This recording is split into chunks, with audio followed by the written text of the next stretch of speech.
Thanks for watching The 9. Oh, you are in for a real treat. This is a treat. Yes, the Royal Eagle offering a fine dining experience inside the grounds of a Russian monastery. The executive chef, Petr Balsarovsky. Very good. Balsarovsky. That's good. We've been practicing. Yes. Is here with us live. So, Petr, thank you for being here, first of all. My pleasure. Thank you so much for inviting me. Just paint the picture a little bit. So this place is in Harper Woods. Yes. And a Russian monastery that also... It has been there for 25 years. Okay. It's a beautiful place that offers serenity to a lot of people. It's a beautiful place that covers charitable work, gardens. It's a beautiful grounds. Basically, I would say that you would travel through time into medieval times, somewhere outside of today's stress. And this is where monks and priests live. Correct. And at the same time, there's beekeeping, there's gardens. They make beeswax candles, jams, all sorts of gourmet, simple things. The idea is going back to the basics, basically, using the wisdom of historical and medieval cultures to sort of offer us purity in life. Wow.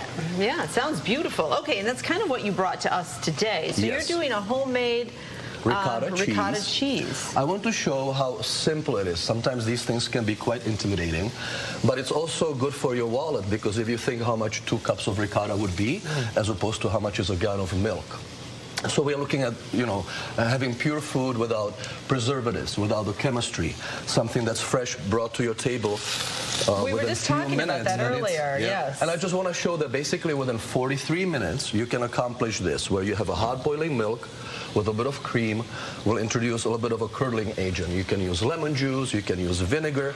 The idea is to introduce the acid, curdle the milk, separate the whey from the curdles. You will have a little setting with a cheesecloth and let it drip. But this is the beautiful thing. You can sort of customize. If you like your ricotta cheese to be thin, you kind of stop the dripping process, let's say at 17 to 18 minutes. Oh, okay. But if you would like to have it thicker for, let's say, a delicious lasagna that your grandma used to make, you will maybe extend it to 25, 26 minutes, and you have that perfect density that you're looking for your dish. So that's all, it's just milk, cream, and then a curdling agent. Basically, yes. And then you just have to separate it with the cheese. And what's beautiful, this will keep in your fridge 5 to 7 days. Absolutely no problem. And will stay fresh. And I would like to show how also the universal usage of this product would be. You can use it for savory dishes, for sweet. We'll be making a little puff pastry that we will fill. So basically, if I could start from the beginning, we are bringing our milk and cream to boil. A lot of the times people make the mistake when they introduce the curdling agent, the acid, they will have the liquid boiling. Please don't do that. Turn your heat off. Let it rest for about 30 seconds. You have to have the right temperature. You introduce the vinegar and let it sit for about 2 minutes. A lot of people will tell me, chef, I did this and it didn't work out. They immediately probably pour this into the cheesecloth. Please don't do that. Let it rest 2 to 3 minutes. Let the chemistry, the science, do its magic. Okay. So in a few minutes, it will look like a liquid that's sort of separating, like the sauce that sometimes break on you when you have a party. You see a little bit, some chunks in there. Exactly. Okay. And then we'll have a double-layer cheesecloth. Okay. And then we'll just kind of let the separation process take place. And at the end result, you will end up with this beautiful, creamy ricotta cheese. Hey, Chef, show us this, before we run out of time. I'm going to get out of your way. Yes. I'm going to go over here. Show us what you do with that ricotta. So I have a homemade vanilla extract with a little bit of rum, since we are using also rum-soaked raisins. And by the way, we will have this recipe, I think, on our website for you. It's a beautiful recipe. It's a very Eastern European flavor.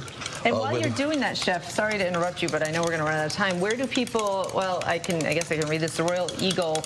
.net. That's the best way. I would say that's sort of the... .net? Yes, .net. It's our website. Makes it very easy to make reservations. You don't have to call anyone.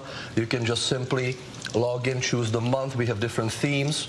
This month we are featuring ancient wisdoms of Sicily.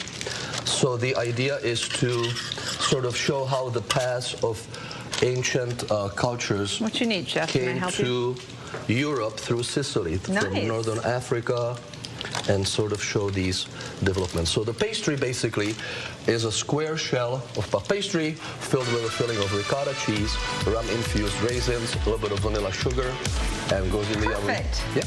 Thank you, Chef. Well, Chef we got Petr, a lot thank in there. you so much. We'll see you at theroyaleagle.net. We'll be right back. Cool place. Thank you so much.